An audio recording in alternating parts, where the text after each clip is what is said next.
सरायकी संगत दे प्रोग्राम में सारे सरायकी सुनन ते समझण वाली संगत को सूरज कटपालिया दी राम राम। सब पितरें को नमस्कार। हे बार बार माँ प्यू नाल कीता करो प्यार, समझ गिनो जीवन दा सार। पितृपक्ष चलता पे इन वास्ते सबको पहले पितरें को नमन।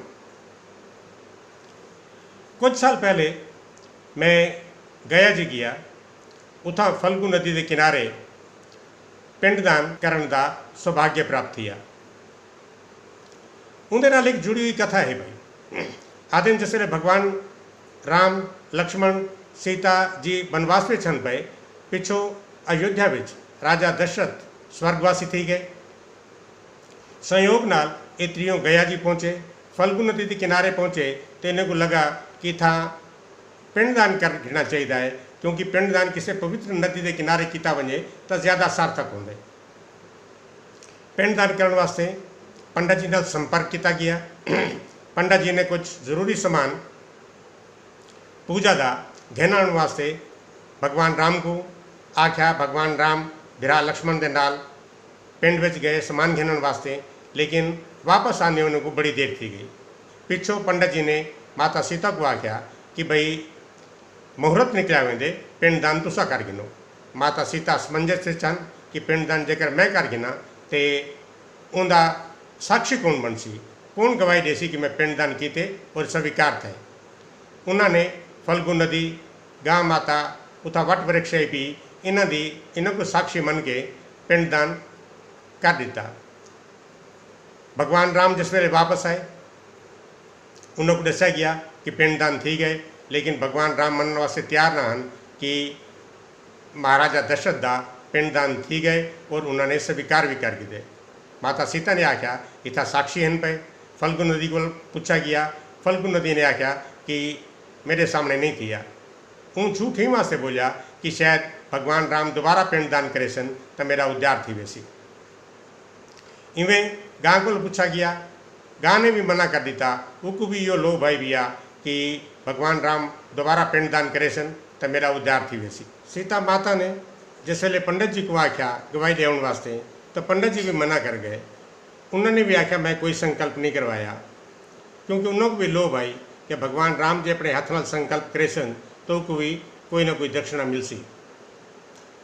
डिठा वने तो सारे चाहते हैं कि भगवान राम के हथों साडा भी उद्धार थी वजे, चाहे वो नदी होवे, चाहे पंडित जी होवे, चाहे गां होवे। उन सबको यो लो भाई कि साडा भी भगवान राम के हथों उद्धार थी वैसी। लेकिन पंडित जी ते झूठ बोलन थे पंडित जी को भी श्राप दिता गया कि तुहारा हाथ हमेशा गिनण वास्ते रासी और जितना भी तक दे दिता वैसी तो आपको कहीं संतुष्टि प्राप्त न थी सी। आदन गया जी विच जितना भी पंडितों को दिता वजे उनको संतुष्टि प्राप्त नहीं थी।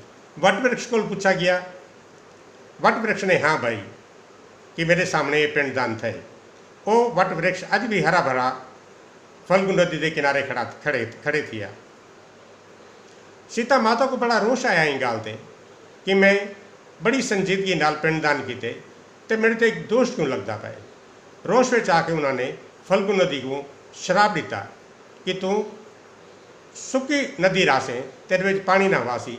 आदन सिर्फ बरसात के दिन जिथा पानी होंगे, अगों पीछे वो नदी में पानी नहीं होंदा, लेकिन हथे नाल जेकर मिट्टी हटाई वजे तो तलो पानी बड़ी जल्दी निकल आवे। गां को भी श्राप दिता गया कि तेरा जड़ा मुख जड़े मुख नाल तैं झूठ बोले वो मुख तेरा अपवित्र समझावे सी। आदन गां का पिछला पासा सारा पवित्र समझावेंदे। और उनको ये भी श्राप दिता गया कि तू कल युग में आके तेको घर घर भटकना पोसी और तेको झूठन खामनी पोसी। वो लगदे शायद वो श्राप ही पिया जेड़ा आज गौ माता ते भारी है। वट वृक्ष तो क्योंकि उन्हें सच बोलियाई इन वास्ते माता सीता ने उनको वरदान दिता कि तू हमेशा हरा भरा रासे और जेड़े सुहागना हो सन वो आके तेरे को आशीर्वाद मंगसन, धागा बदसन और अपने पति की लंबी आयु की कामना करे सन। लेकिन भगवान राम पक्का पता करना चाहते हैं कि जड़ा पिंडदान किया गए वो स्वीकार भी थे। आदन फल्गु नदी के किनारे मंदिर है पिया। वो मंदिर में सीता जी को घेन गए। सीता जी ने उथा आह्वान किया राजा दशरथ का कि हे पिता तुसा आकर के स्वीकार करो कि तुसा पिंडदान स्वीकार किते। आदन दशरथ का हथ नदी विचों बाहर आया और उन्होंने स्वीकार किया कि पिंडदान किया गए और पिंडदान में स्वीकार किए।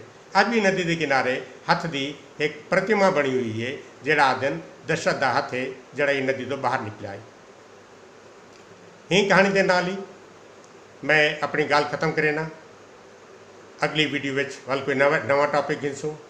मेरे को उम्मीद है कि आपको ये वीडियो पसंद आई हो सी। तो सही शेयर की करो, सबसक्राइब किया करो, तो अपने कमेंट्स जरूर लिखा करो क्योंकि तारे कमेंट्स जड़े पे वो मेरे को सही रास्ता दिखे सन। राम राम।